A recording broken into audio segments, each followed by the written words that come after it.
Welcome to the Quantum Healthy Podcast. I'm Andeea, a licensed addiction counselor, and along with my co-host, Laura Kissman, a quantum nutritionist, we will be inviting expert scientists, clinicians, survivors, and thrivers to distill their pearls of wisdom attained from applying quantum biology to their fields of research and everyday lives. Our goal is to bring you easy to understand principles and practices about the study of light, water, and magnetism so you can take your health into your own hands.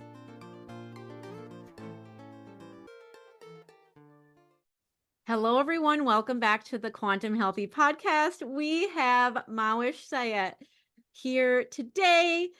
Now, Mahwish was on our podcast a couple of weeks ago where she shared her cancer story and how she survived cancer.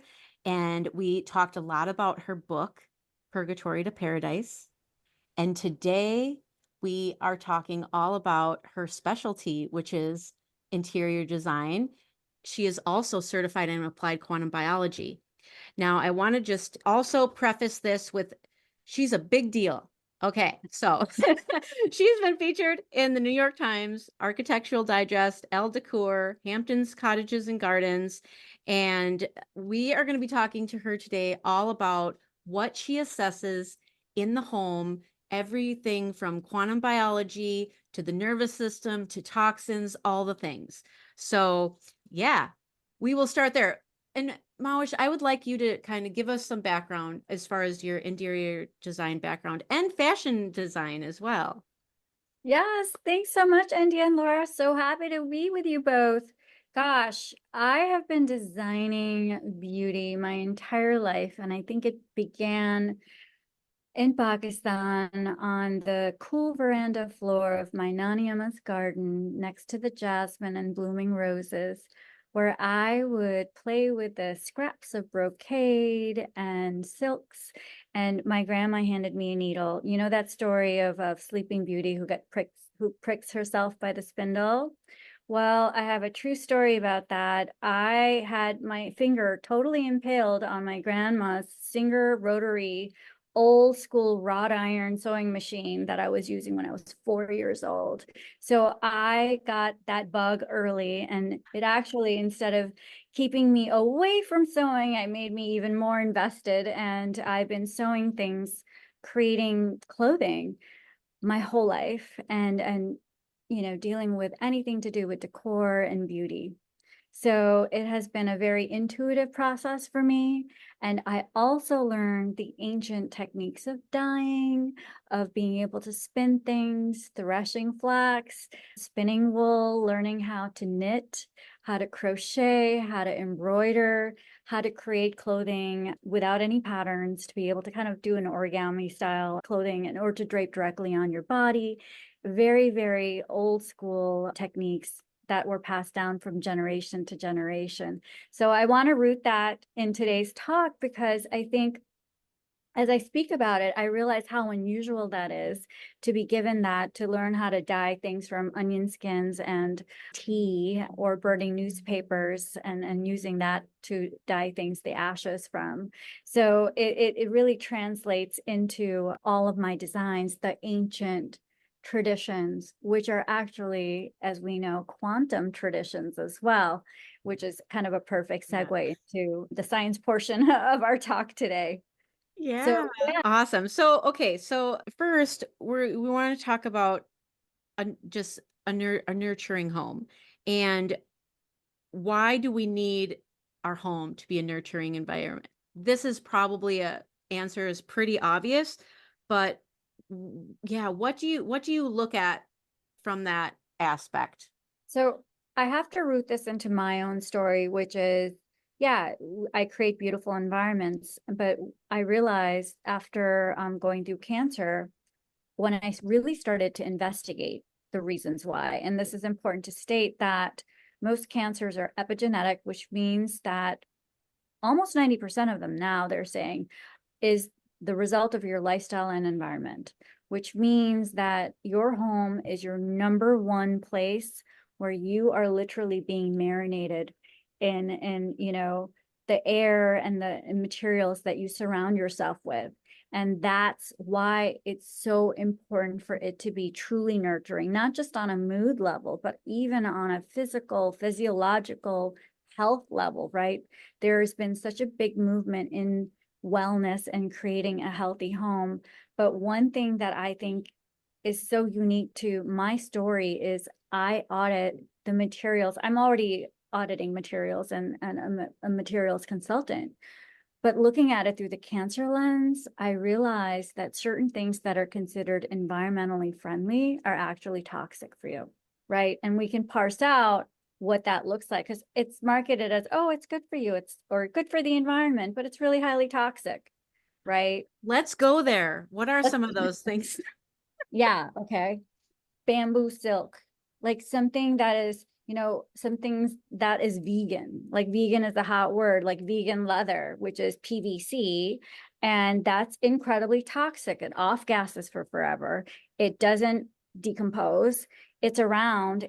We are polluting our environment in that way. In this idea of like animals being bad for you or animal products being bad for you or leather being bad for you is actually a fallacy. Leather wears better than PVC ever could.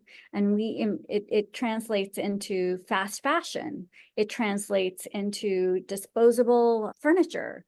And it constantly, we're polluting our environment, but more importantly, we're polluting our home with this toxic material. And the reason why I am a big proponent of better materials and sustainable materials and natural materials is because 90% of our lives are spent inside, whereas before in ancient times, that was the inverse. It was 10% on the inside and 90% on the outside, right? So now we're spending 90% of our lives inside in what I called a closed sarcophagus. And the reason why our home is a sarcophagus is because there's very little air ventilation and circulation in our homes. And the way that building materials are made these days, they're impermeable. They're not permeable materials as they used to be, which causes mold toxicity. It's because of the building materials, the actual materials the building is made out of versus what it used to be, right? So there's that aspect of it. And that lack of circulation heightens the concentration of toxins that you're breathing, not just in terms of volatile organic compounds, but also in terms of nanoparticles of the dust of your synthetic carpet. Your area rug, your carpeting, your flooring is the #1 source of your indoor air pollution. Okay. Wow. So you have to really think about and be intentional about reading labels these days, because a lot of these labels, you guys, are very, very easy to, it's like double speak. Like, for example, bamboo silk is viscose. Viscose is a very toxic substance. They call it and they market it as, derived from, it's greenwashed actually. It's a cellulose product, but the way in which they derive that cellulose pollutes our rivers, pollutes our water table. It actually causes cancer with the people who are working with those solvents and chemicals in order to extrude the cellulose. And the byproduct is bad, the process is bad, and then the result is actually toxic for you. So speaking of anything that's bamboo silk, like your sheets, which your body is against for, 9 hours or 8 hours at night, is terrible. And I think it's immoral to market something as being healthy for you when it actually isn't.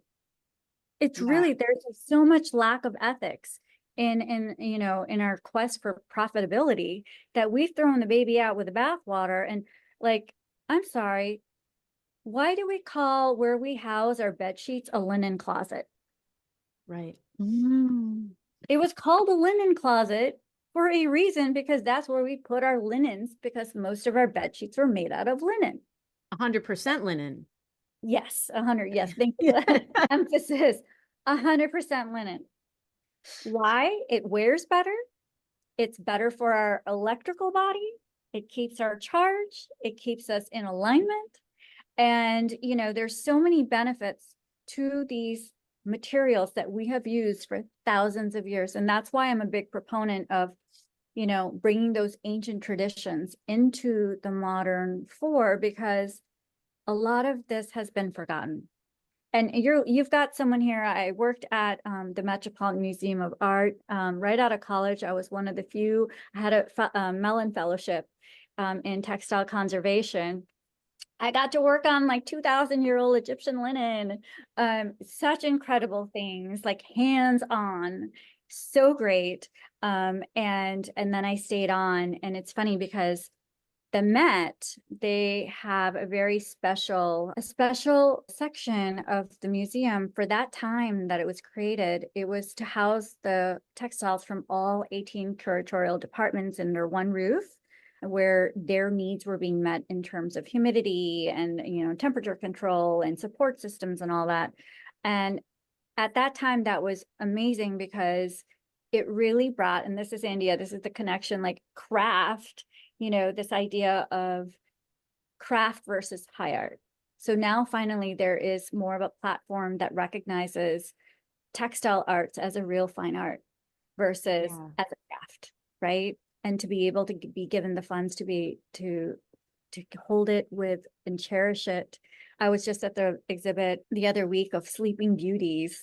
I don't know if you guys know about that, but this idea of these gorgeous, throughout time, like 16th century, 15th century, so on, like beautiful clothes that are laid out and through the lens of what dyes did they use? What was the techniques that they used? Some of them had, feathers on them. Some of them had, quills on them, like just whatever we used to adorn these dresses was just so exquisite. So yeah, I have a big passion for history. I have a big passion for health. And I think right now is a perfect moment for us to investigate and be curious about our homes and what we can do to create a beautiful home, but that's also a home that's healthy. Yeah. Oh my gosh, I have a couple things. I'll follow you after. Okay, so yes, thinking about how things are processed, just like how we have processed food, our clothing is being processed, which takes away the charge and makes it positive. And I've been seeing, I had to recently shop for a dress for a gala. Now, I normally am not a person who would attend a gala, but I am attending one. And I noticed, I was looking at all the labels. What is this made out of, right? And I kept seeing in red. So a label, typically it's white and then it's got the black. And in red letters, it said, keep away from fire. Tons of clothing. Keep away from fire. Keep away from fire. And I was like, okay, so if you're seeing that on a label, one needs to go there in their mind, like, if I need to keep this away from fire, it means it's flammable. If it's flammable, what's inside that material that's making it such? Also with the dyes, yes, this is why I love vintage. Not only if it was, a lot of times it's already off-gassed, if it did have a lot of chemicals in it. I can't remember the exact year, and maybe Mahwish, but it's 18 something when the synthetic dyes were created. So therefore, buying anything before that, you're safe to know that it was dyed with plants. In fact, I'm wearing something that was dyed with cochineal and over dyed with indigo, and it's just our clothing does carry a frequency in it, and it's important.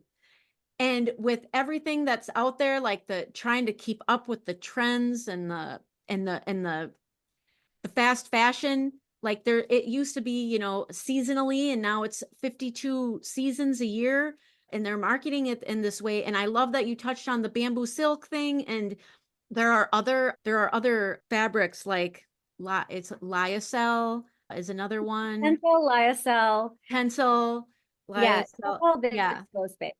that Anything are that's textile is that they're like, who comes up with these words? I mean, you know, it's like the same, they're the same ones that come up with these crazy drug names too. But that's an aside. I really truly think that we need to get back to basics. So for your audience, I think it's important to stick to what do we use, right? Yes. Linen, very good. 100% linen, but don't mix it with wool because they cancel their charges out, as you know. Right. Right. Wool is great. I prefer wool, 100% wool for your area rugs. Okay. Also pay attention to the backing of your rugs. I prefer unbacked rugs, which means that you need to put, you know, some other material underneath it. Wool is 100% wool. Silk is great. Jute is wonderful. Linen is wonderful. And then also in terms of organic cotton is always better than a bleached cotton, right? That's something to note.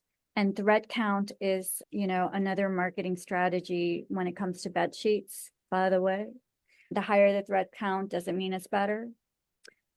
They all came together and decided that they were going to market like a higher thread count to be able to sell you just a more expensive tablecloth, which I call like higher thread count. You don't need 500. I prefer 300 or less for softness. And the other thing to mention as well in terms of materials in your home, the number one source of pollution in our oceans is actually paint, because we are sold that, you know, most acrylic based paints are plastic based. They're a petroleum based product. Okay. And I have wonderful, for your audience too, I have a special code. I am partnering with a fabulous paint company that uses crystals, minerals, rocks, and it's cradle to cradle certified. And again, I have wonderful resources and audit lists on my website, Claim Your Paradise. And I'm telling you, this has become such a life's mission for me to vet materials and to vet spaces. And there are simple fixes. They're actually simple fixes. Like, for example, opening your window. Just open your window, right? Mhm. And people don't realize that air circulation is really important. The other really simple hack is vacuuming. Do you know why? Because you're inhaling that synthetic dust from your furnishings in the nanoparticles, right? So by vacuuming, you're taking that dust out. So air filtration is another one. I think the best way to filter your air other than a machine they've been doing it for millions of years, long before we've been here on this planet, are plants. Plants are fabulous air filtration powerhouses. And I have a list of plants that are not only, you know, part of the NASA's top 20, but are also pet friendly for any of us who have got cats and dogs, because I often test everything out in my own home and I never recommend anything I haven't tried. I love that rule. Okay, before you said open a window. Can you talk to our audience why it's so important to open a window, not just for air filtration, but also because I wanted to talk to you about quartz glass windows and if that's something you encourage people to have a more quantum home and how expensive that can be? Okay, so most of the time, if you're moving into, you know, a home that you didn't have any control over their windows, what's happening now in our industry is most windows come laminated to block part of the UV to help cut down on energy, basically to be energy, they call it energy efficient. So to cut down on heating and cooling costs, right? So that lamination blocks a very vital part of the sun spectrum that we need as circadian and photosynthesizing beings, right? When you are opening your window, you're not only, yes, you're giving, you know, air circulation into your space, but since sunlight's not polarized, you're able to get the benefit of the sunlight bouncing off the surfaces. And as a designer, I have two really easy suggestions to help you bring light into your home. And I did this I really have three suggestions. One is to use high gloss paint, either on your ceiling or on your windowsill to have that reflectivity into your space. So sometimes for low ceiling spaces, I use high gloss on the ceiling, and it literally lifts up and mirrors the windows and gives you that feeling of elevation and height in a space from a decorative standpoint. But it also has the added benefit of bringing and bouncing that sunlight into and around your space. So that's one. The other are mirrors. And I love using mirrors to, again, reflect a view. So for example, if you're on Central Park and you want to expand that, I would put mirrors perpendicular to the window and set so it literally feels like it's expanding. But what that also does is bring in the light and reflect that light back into the space, which I think is really, really important to do. And I also think that when it comes to lighting, where you place your furniture, a lot of people tend to want to not face their view or to have their back to the view. The more, think about your placement of your furniture in relationship to the window. And I would always prefer to be facing that light than to have my back to that light. So where you place your furniture plan is really, really important. And of course, if you can afford it, I'd love to get skylights in there, find a way to bring in as much natural daylight into your space as possible. Awesome. Laura, I want to make sure you had comments. I do. I have a few and taking amazing notes here. So first of all, Mahwish, I have to tie into our last interview. Please, listeners, go back a few weeks and listen to that interview we had, which was more about Mahwish's cancer journey. And it was so timely for me. I was fresh out of a bad break, tibial plateau break in my knee the day before. So I was barely hanging on. And Andeea really carried the interview. I was off of morphine and on different drugs and whatnot. But it was so timely for me because of all your words, Mahwish. And I have to thank you from the bottom of my heart for all the inspiration. And from that, I downloaded your book and I literally have been listening to it and falling asleep to it every night.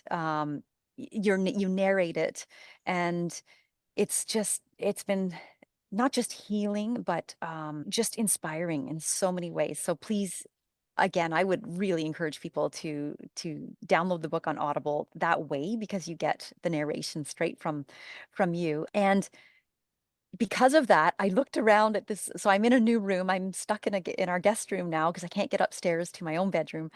And the guest room is where we put things as they go out the house, or things that we're getting rid of or we're going to sell. And I was literally, I mean, I took because of, the interview we had with you and looking at my space and wanting to, just this idea of, okay, I need to come up with a healing environment, because I'm going to be spending a lot more time in this room. And I'm looking across at my son's The Walking Dead poster that he wanted to sell, and all kinds of junk and parts of my business that aren't active at the moment. And, it was dusty and, oh, just artwork that was not meant to be there. And so I can't say I've changed the world yet in 1 week, but I literally asked my husband to come in and say, okay, I need you to take this out and organize this. And so I'm going to bring some plants into the room, and you're just making me think about so many more things today. So I just wanted to, I had to say all of that. I love the idea of the sarcophagus when you mentioned that earlier. I've actually been to Egypt. I've been in the Great Pyramid in 1978. So that was something. And yeah, so just what did I want to say? Yeah, and just opening windows. I had to, basically all the blinds I couldn't reach. So now everybody cleared it so I can actually go on my crutches and open all the blinds and get the natural light in. And I wanted to, when you're talking about the fabrics and clothing, I love this idea of a healing wardrobe. You two are both 100, way ahead of me on this. Andeea's been sharing things over the weeks with me. So thank you both for that inspiration. But I wanted to just share, I don't know if you guys are at the point I am at. I know Andeea isn't, but I'm in that menopause stage. And it's interesting how the body, is this insight that the body doesn't lie now. I find at menopause, suddenly my body does not want to tolerate fake fabrics and synthetic fabrics. It wants cotton, linen. I haven't tried wool yet. I've always been a little itchy with wool, so we'll see how I'm hoping I can do that. But I can't take things, any kind of synthetic sweater. I've had to literally give away. So I just want to share that with the audience too, with a healing wardrobe. And I also wanted to say thank you for talking about paint because my son is a painter. So that's going to be interesting.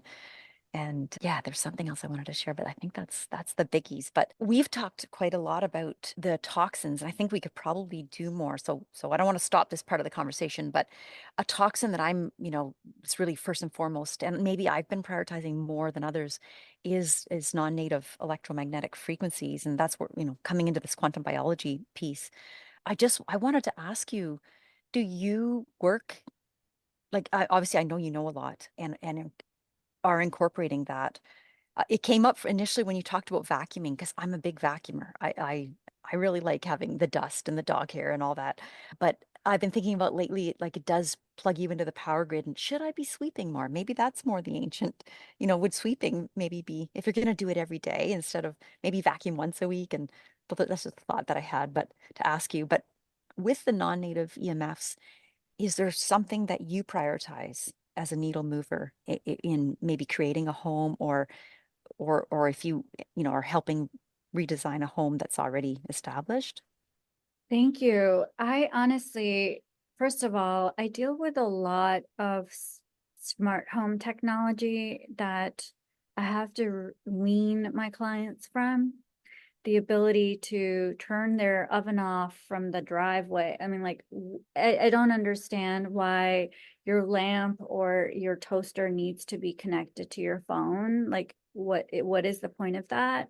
So to be able to wean that off has been a challenge, but I have certain zones where if they do need to have that non-native Wi-Fi around, to have an oasis where if you can just not have it anywhere nearby, to be able to sleep in your cocoon where things are not plugged in, where you have the ability to have a vestibule or a place to, an appliance garage or something that is turned off and away from you as much as possible.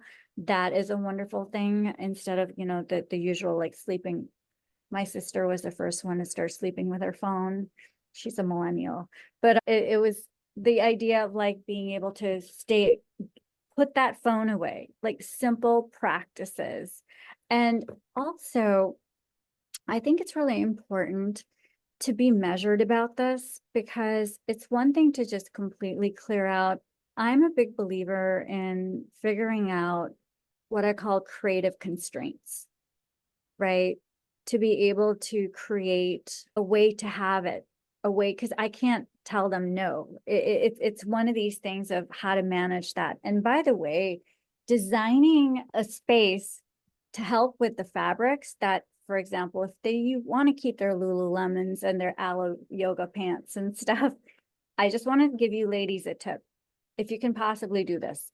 So did you know that closets that have doors on them will concentrate the VOCs, the PFAS coming out of your leggings, right? So if you are going to design a closet, if you're going to keep your yoga pants, for example, do not put them in a drawer. Hang them on a hanger with plenty of air circulation. Hopefully a closet that doesn't have a door on it. If it's a walk-in closet or some place away in another, like even take a rolling rack, put it in your guest bedroom where if you're going to keep your yoga pants, keep it in the room away from a place where you're constantly breathing. That is another way to deal with that. Create like a little boudoir, like create your own little dressing nook where you can house that material away from you, because it's been shown that a closet that's a closed closet system is going to concentrate those VOCs more than if it's an open system. Again, think of that air circulation and its proximity to where you're sleeping. So if you're going to keep those yoga pants, keep them somewhere else. Oh, that is such a good tip. I've never heard anybody explain it in that way. I gave away thousands and thousands of dollars worth of Lululemon. I had over 20, I didn't realize it. I had over like 20 pairs of leggings alone, not to mention the tops and everything. It did take me time to actually be able to let go. So if you are listening to this podcast right now and you are like, in your mind, you were like, how could I even give away or sell or discard of my, Lululemon or whatever it is, you will get there. And there are alternatives that are 100% better. Like Laura, you were just saying how your body's rejecting those things at this point. There's a beautiful brand called Groceries. They use organic cotton and they plant dye their activewear. And I'll put a link in the show notes so people have that as a solution, because this activewear thing, it's a touchy subject because many of us are going around now, you're doing your errands and all the things in this athleisure wear, or you're running from the gym to, like, I remember when I lived in New York, I went to Hunter College and I would go to school with my workout clothing on. And guess what I would change into to finish the school day? Because I'd go to the gym and then I'd go back to school. I'd put just another workout set on. I was living in it. And Yeah. it's even worse when we have the heat. And now you bring the closet thing. I'd never even thought, like, I have a door on my closet, but it's always open, but it Okay. is right next to our bed. But I have also discarded I've hardly any Right. synthetic clothing left. So it's not a big of a deal. But for somebody who has a closet full of it, it does take time. I've been changing my wardrobe for 6 years. It's still not complete. Look, that first of all, I admire your tenacity and your determination in really swapping this out. And I know that feeling of like letting go of something that, it's precious and it's hard-earned money and all of that. I totally relate. I just think that, it's hard for my clients. It's not, some of them are just like, no. So here, what can we do in this world? And a lot of people are like, oh, everything's toxic. And then they shut down. Like, I can't listen to this toxic talk because everything's toxic. And I just want to be able to live my life. And I get that. I think it's about creating protocols and creating strategies, creative constraints. That was an old blog title of when I had blogs many moons ago. It's defunct. But anyway, I still love that title, to create ways in which you can make compromises. You don't have to, throw it all out, but there's ways to deal with it. The other thing is to, as you mentioned, Andeea, is you wore it all day long. If you're really going to wear it for an hour, then take it off, and make sure you're not wearing it to sleep. Pick out those materials that are totally natural for when you're sleeping, when you're the most, in that and it's pressed up against your body. Like, figure out ways in which you're able to compromise that way. I have a little tip for people. So I've purchased linen sheets. I absolutely love my linen sheets. And I don't want to wear pajamas. I want the linen next to my body. I'm saving money now on pajamas. Well, for those of us, who have to wear a pajama in case a kid walks in, I'm a big proponent of sleeping naked. I think that's like the best. That's fabulous. I love that you shared that. I'm having to compromise. There's a beautiful fabric. It's called lawn. And I grew up, it's the most thinnest, most tissue-like cotton you could possibly find. The name of it? Lawn. Lawn. Yeah. And I grew up with it in Pakistan, and it is like sublime. It is so thin and ethereal and gorgeous. And that's what we grew up sleeping in all the time. So Oh, I love it. We'll yeah, have to get that in the show notes. Is it LON? Lawn? it's LAWN, lawn. Okay, that's what I wrote down. I want to put it in the show notes for sure. Okay. I Yeah. can just share at menopause, at this stage that I'm at. I think I'm there, but I got surprised before that I wasn't there. You can wear less and less to sleep, ladies. That's all I can say. So I'm interested in both those. If they're tiny, PJs, but also those sheets. I might be going there soon. So I really appreciate those tips. Of course, of course. And again, think about, not having doors on your closet or having it in another space. If you really want to house it, do not put it in a drawer and then hang it with some air circulation in there. And if your closet has a window, open that window so you can have that air circulation out to really air out your leggings. Mahwish, going back to the man-made electromagnetic frequencies, just to tie that in, one tip, and then I'll ask you more about your needle movers.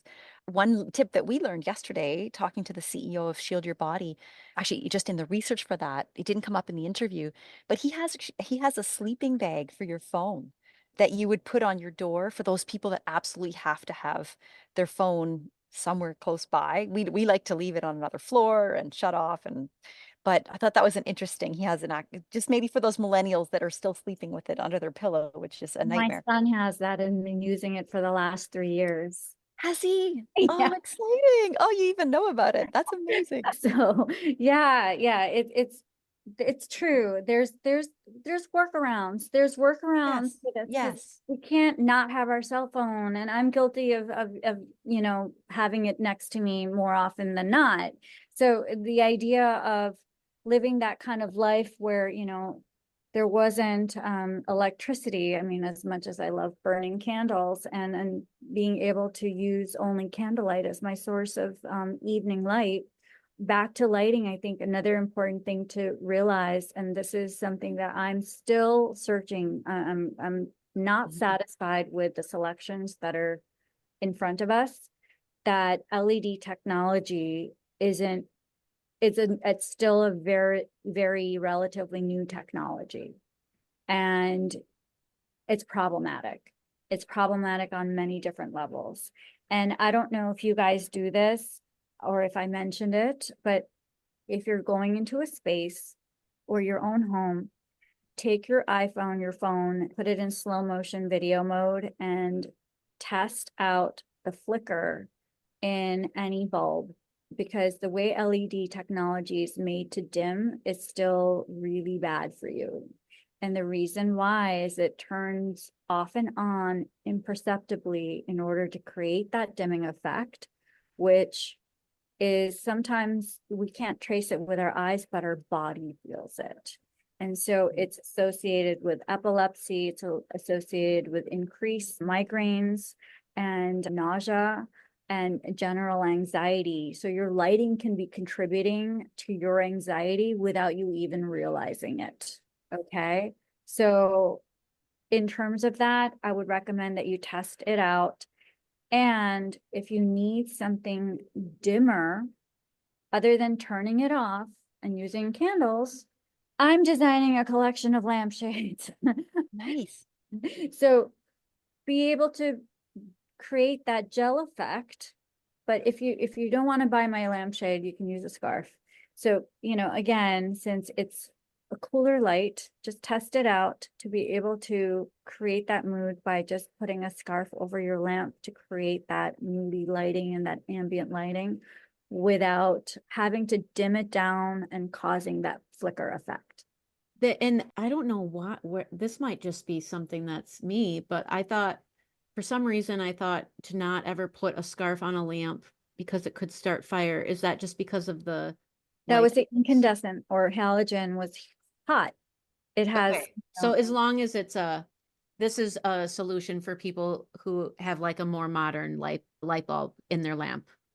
yeah, try, again, I'm not advocating to start fires, but No, I know. but in terms of that, if the lampshade and the bulb is at least like 6 inches, if the top of the shade and the top of the bulb is at least 6 inches apart, Ah, okay. right? Versus if the bulb is right here and the top of the shade is right here. Yeah, okay. I'm following you. Because a Right. lot of people too that listen to this, I know a lot of people who are, they're learning about the different lighting they have incandescent bulbs. So that's why I wanted to mention it. Mhm. Oh, and I Right. want to mention the location of your light matters. Okay. So in terms of the quantum and circadian side of your home, if you think about the sun at high noon over your head, Think about that lonely dome light fixture as your only source of lighting at 9 o'clock at night. It's actually fooling your body and thinking it's 12 o'clock in the afternoon. So not only do we need to think about where the sun is on the horizon at 6 or 7 o'clock, somewhere over here. So whether that means it's a table lamp, a standing lamp, or a sconce, the location of that light fixture to you matters, and even lower down would be good, in addition to the ambience of it, right? And or the lux factor. So that placement matters. I actually hate, it's a pet peeve of mine, I hate overhead light fixtures as the only source of light at night. I find it very jarring, just like when you're in a bathroom and you're trying to put makeup on and it's like you have all these shadows. It's like, I don't think it's very flattering. So you want to have that light at eye level or lower. One of the That's a reasons great for tip. that, just so people can understand the science, is that we have in our melanopsin receptors that receive blue light, they actually live in the bottom half, apparently, of our eye, of the retina.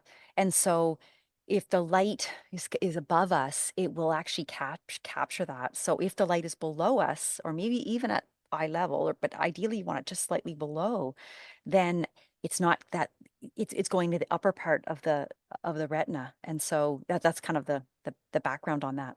Exactly. So we're ancient beings. We have been, our biology is attuned to the natural source of light, which is the sun, for thousands of years. Our biology has not changed since we've had electricity. Even though we've invented this great thing, we still are designed, our human design is very specific, right? Just like your elbow can only bend one way.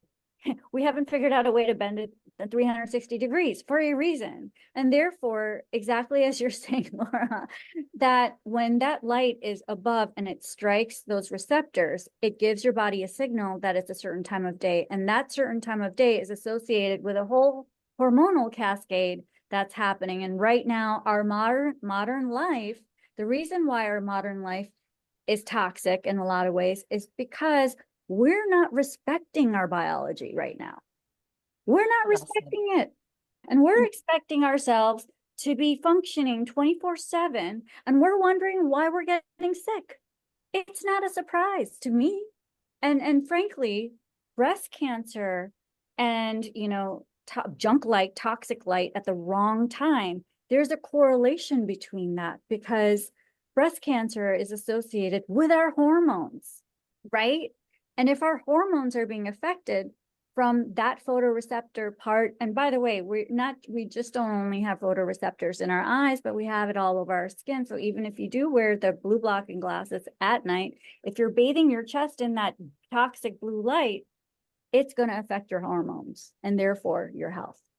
And Mawish, just to add to that, I love that you mentioned the skin because people don't think of that. But something that I've added is, because my house isn't quite there yet, I've got people on board still learning all this information, is if you're wearing blue blockers and let's say there is a light above you, consider wearing either a hat, and I've added just a visor because I know the visor is protecting, so at least that light can't catch the bottom of my eyes. And it's so funny. I'm walking around with a visor in the evening, like a sun hat in my home, but Because of the overhead light? because of the overhead lights, because we still have some overhead lights Oh, like to catch that. like a hi hat in the kitchen or like recess lights? Yes, yes. Yeah, Got it. I have some orange and red. I have a red light in my room upstairs, and but I have a couple orange lights with lampshades that are low wattage LED. So unfortunately, that's what's interesting. I haven't tried that test. I'll have to try that test with the camera. But what's nice is they are low wattage and they're very soothing to the nervous system. So I find when I put those on after sunset, I feel like, I know for me the effect, I just feel closer to bedtime. It helps to wind me down. Otherwise, if I keep these bright LEDs on, I just keep going. It's like I'm on caffeine Oh my until, God. Yeah, these lights go out. completely. And thank you for sharing that. I think this is something that I'm actually working with lighting designers with, is to create solutions for us that can be retrofitted into those pre-existing hi-hats to be able to create the right technology that will give you something that is not confusing your biology.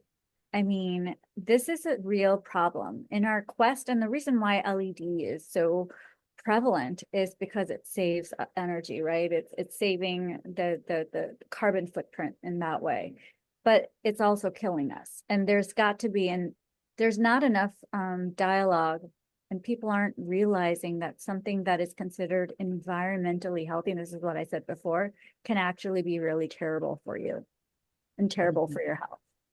So this kind of very slick marketing strategy to sell you something because it's, you know, biosustainable or environmentally friendly, you have to pay attention to what's really happening behind that verbiage.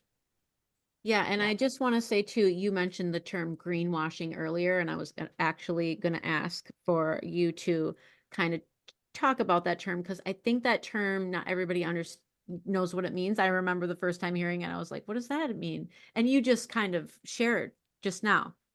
Yeah, You so shared a little bit about that. thank you.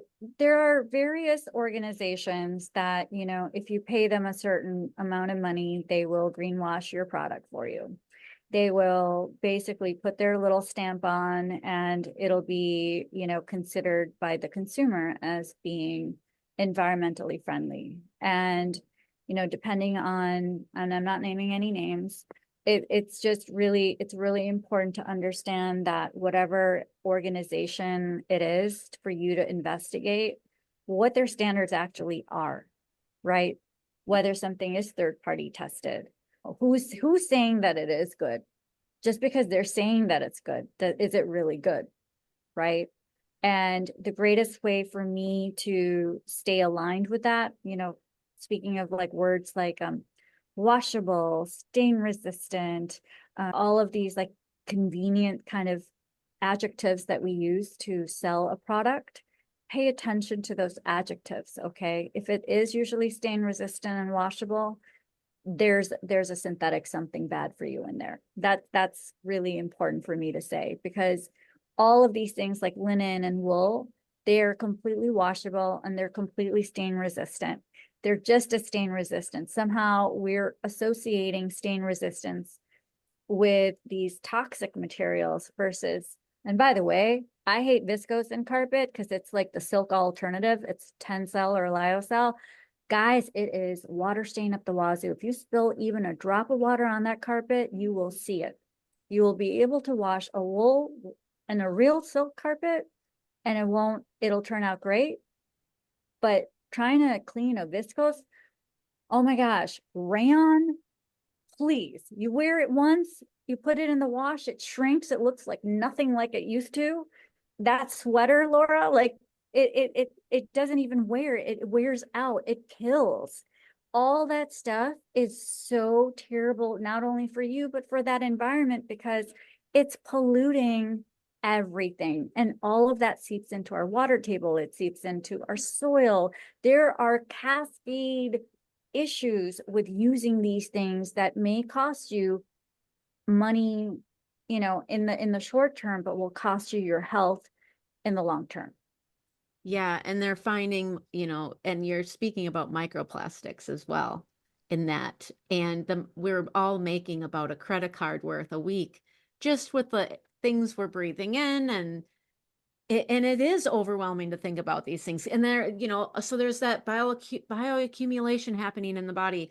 And this is why it's so important to have this conversation today and really bring nature into the home. So important. So number one, think about your flooring, your area rugs, your carpets. I highly recommend if you were able to just remove that will remove that's a needle. It will move the needle in terms of a healthy home, is to replace that with something natural. Really, really important. Number two, bed sheets. Please don't use bamboo silk.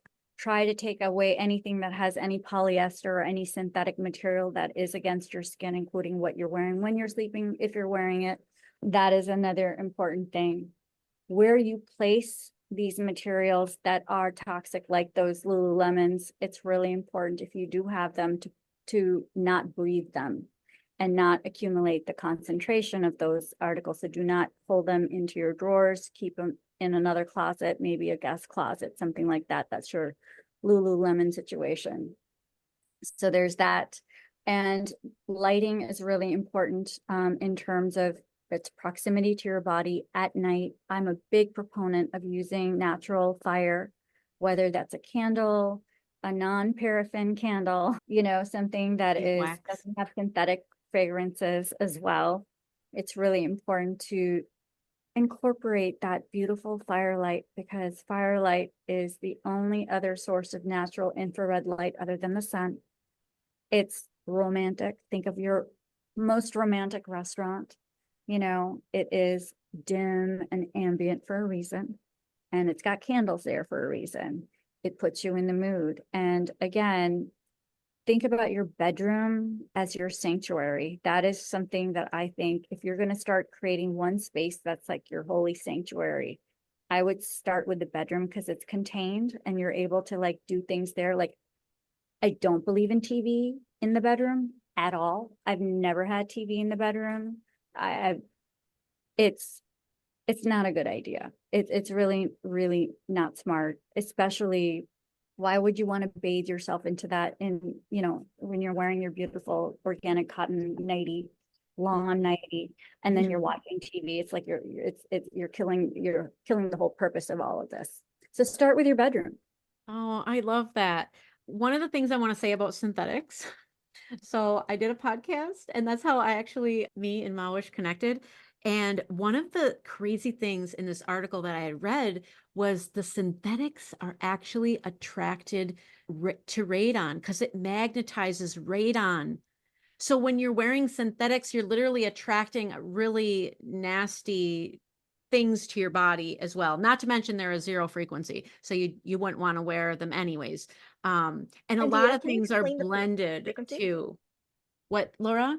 Sorry, can you just take a second to explain the frequency? We all know about it, but I think listeners will not know about the frequencies Yeah. with linen. I think that's helpful. Are you asking Mahwish or me? You can, well, either of you. Yeah, I have them memorized. Go ahead, Andeea. So the human body, if you're not ill, is going to have a frequency of about 100.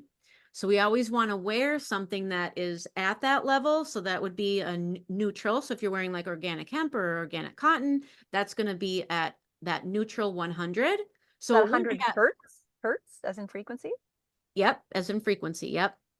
And you wouldn't want to wear anything lower than that. So things that are lower, like Mahwish mentioned earlier, bleach cotton, that's going to have a vibration of a 40. And also we want to think about dyes, things that are dyed with synthetic dyes, which most things are, is going to also likely lower that frequency. So, and it's going to be more toxic. So if you have something that is, let's say it's 50% cotton and 50% polyester, I don't know, they didn't measure these blends in the study, but one can gather that that's very likely going to be a 40 or lower, right? Because of that, because it's blended and because it's dyed, and things that are synthetic. So rayon, polyester, nylon, all of those are going to be a 0.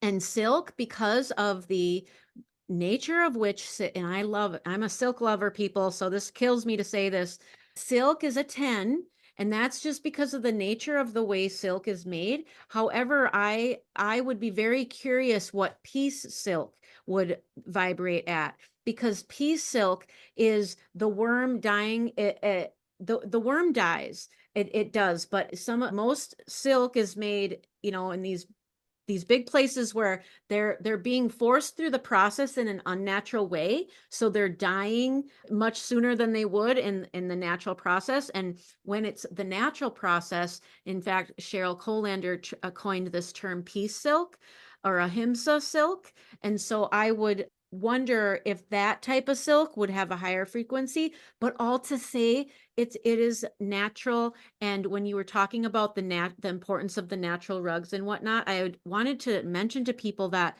putting your wool in the sun, so for one, it's naturally antibacterial. linen, wool, any of those things. And also, you're going to be able to literally clean it with light. Can lay your sweater out in the lawn or on something, and it will clean. It will clean, it will be cleansed. If you're a knitter and you know how to block, so blocking is just gently soaking the sweaters if you are wearing wool. And also, not all wool is created equal. We have the Icelandic wool that's waterproof. You're going to have itchy, and that's why people, I think, associate wool with itchy, right? And that is not all wool is like that. So if you have like merino wool or a blend like of an alpaca or something with it, you're going to have a very, very soft on your skin, and it's going to have all these beautiful properties.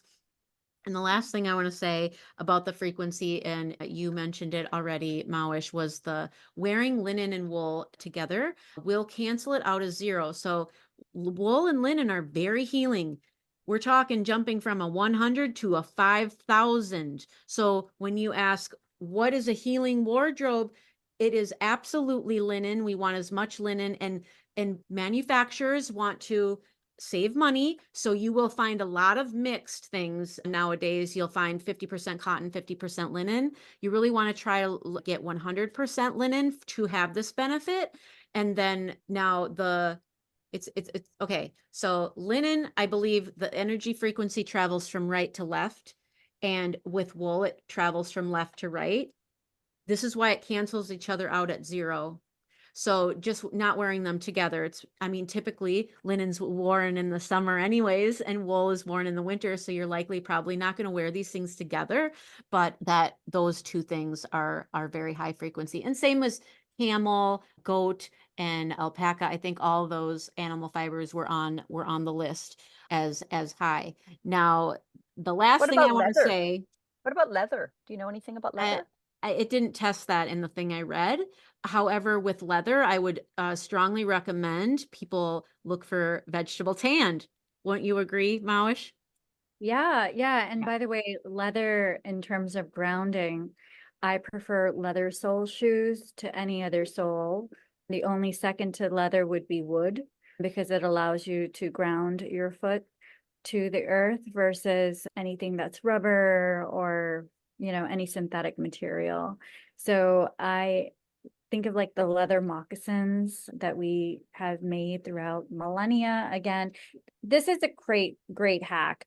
Whatever your ancestors did, think about what your great grandparents wore.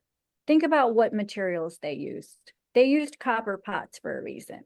They used, leather shoes for a reason. They used linen sheets for a reason. So there is actually this, I want to mention this overarching kind of invisible rhetoric where if it's modern, if it's new, it's somehow improved or better.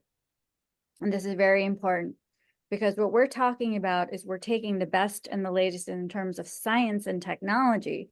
But what I'm finding as I research all of that technology, it's rooted back into the ancient traditions. And this is why I'm a big believer in marrying the ancient wisdom with that modern, the best of the modern, right? And it's not so binary as, oh, if it's new, it must be better. If it's new and improved, right? And a lot of us who've been here on this earth, like I have for a while, realizes that the improvement ain't no improvement, that the old ways were often a lot better and a lot more aligned with our health. And so yes, there are great improvements, and there's ways in which science is finally explaining, like what you're talking about, Andeea, with the wool and the linen canceling each other out. That's in the Bible. That's in the Torah. That's in the ancient scriptures of many traditions. There was no science that could measure that frequency for that in that time, but why did they actually want to put this down for other people to benefit from? So all of this, in a lot of ways, was an oral tradition that I grew up with, was passed down from generation to generation and memorized. And we trusted our elders in that way because it worked for them. They were healthy in a lot of ways. If you even look at the advent of cancer, and this, again, back to the cancer part, it is an epidemic.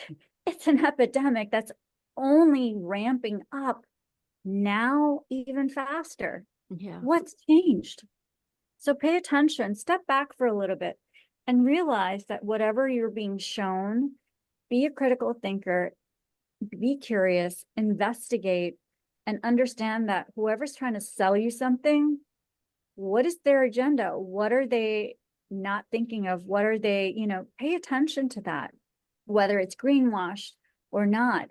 But back to your ancestors, back to how they used to do things. And by the way, textiles, I was a little, I'll tell you a story. I was a teen at the Met, and I was going through with the other interns, and I thought I was being so smart. I asked this really, sassy question, and I'll never forget the answer. And the person answering me still to this day says to me, she's never forgotten that answer either. So my question was this. I looked around, I'm like, how come there's all these clothing, these gorgeous clothes, and they're all for rich people? These are just like all the rich people clothing. Where is the poor person's clothing, right? Why isn't that around? Why aren't we seeing something for the proletariat? And her answer was really interesting. She's like, Mahwish, that stuff was worn, taken apart, worn again, taken apart, worn again, taken apart, worn again, until it was no more. This ability for us to take something and rewear it and to repurpose it, to continue making it good, to me is a testament for its durability and strength. Those materials, silk has greater tensile strength than steel, right? So it has this ability to be worn again and again and again. Those materials that we wore over time, over and over again, are these very materials that we're talking about, which, by the way, synthetics don't stand a chance. In some ways, in terms of that wearability, we're in a crisis of fast fashion, of creating an environmental toxic pollution of the highest level, because this clothing that's pushed out, worn once or twice or for a season and then tossed away, it's not being repurposed. It's not being reused. Okay. And speaking to that, please don't wear anything that's recycled bottles.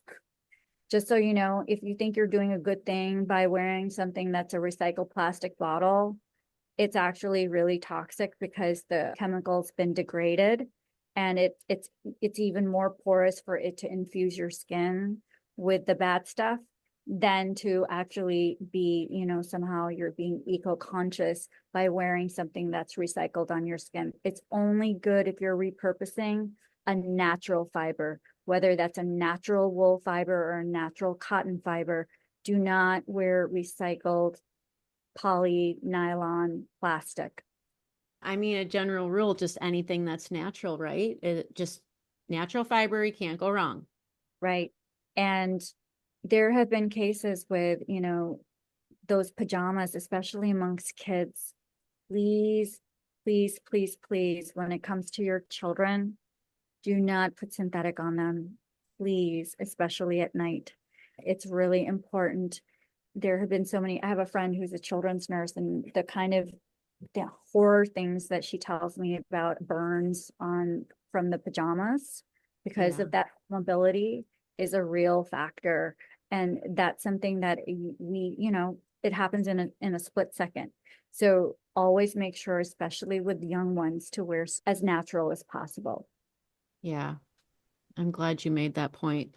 I wanted to mention the environmentalworkinggroup.org is a great resource for people if you're wondering, well, how would I know if this product's better than that product? And with the whole greenwashing thing, they do a lot of work, and they'll rate products. And you can also find on their website everything that's in your water, in your tap water. By putting in your zip code, they will let you know what toxins have been reported in your tap water.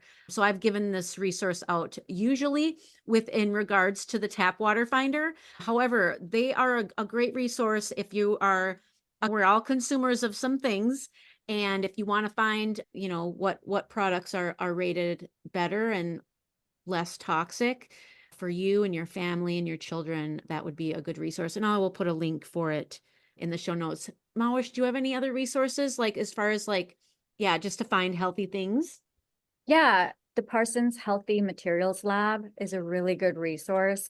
It's free and it has a wonderful library of looking at different materials and different labels in terms of your furnishings and housewares and things like that. To be able to look at that, I would highly recommend them.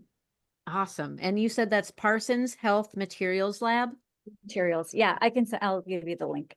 Okay, perfect. And I will add that for people. Laura, do you have any questions for Mahwish before we ask her our signature question? Yes. Just, I keep going back to the non-native EMFs. Yes. Was just, have you, like, I know you know a lot and you look at homes differently than you probably did several years ago with all your knowledge of quantum biology now, but have you ever paired up with a building biologist with any clients and had that expertise brought in? I was just curious. I actually just recently did an IG live with Brian Johnson, uh, Yes. Yes, you know Brian did. of Synergy 360. He's a dear friend. It would be, we're working on working together here in New York. It's something that is a dream for me to do.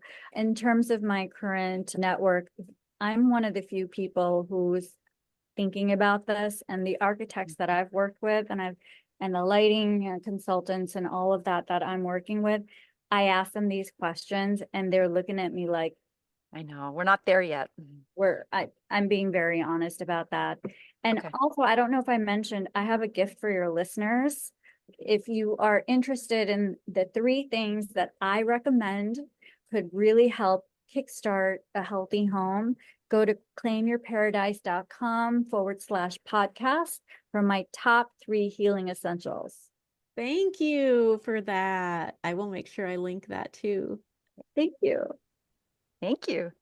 Well, we have our signature question, which in our previous podcast with you, we asked. We want to put a little twist on it today. You've probably covered it, but it might just work as a nice summary. Is what would a quantum healthy home mean to you?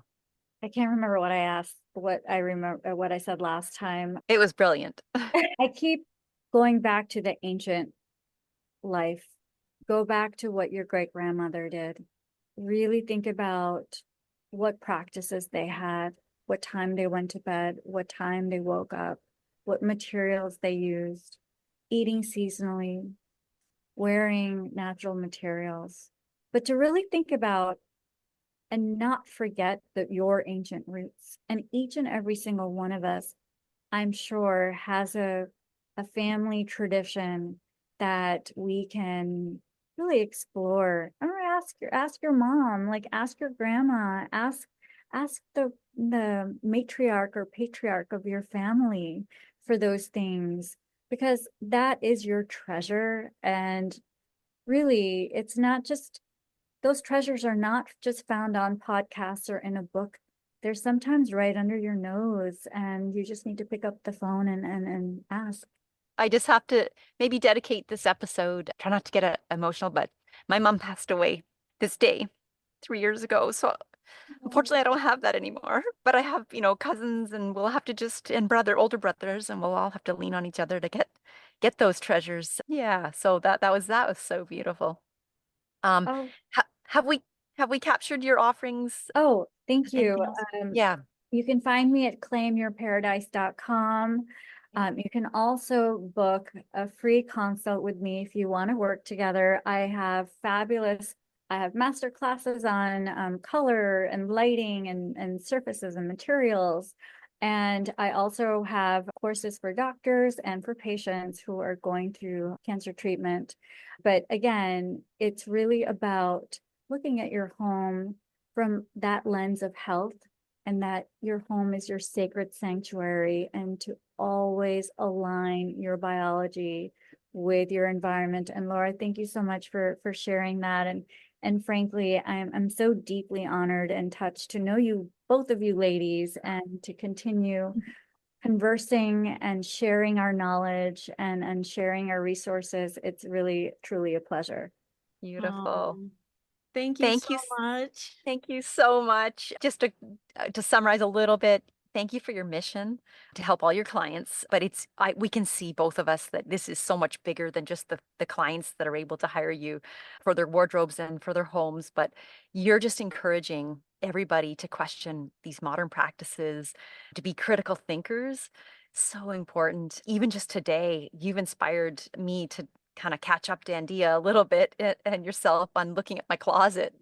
All these extra things that are breathing that you don't realize are affecting your air pollution and air quality, and just fundamentally to, everybody to go back to ancient wisdom, to repurpose and, all these natural fibers, and it's all going to help our healing. And as mothers and leaders, I think this is so important for us to do and spread this message, just to the wider world. So thank you, Mahwish, for being you and your book and having to go everything you went through with your cancer journey to get to today, where you're having this massive impact on the world.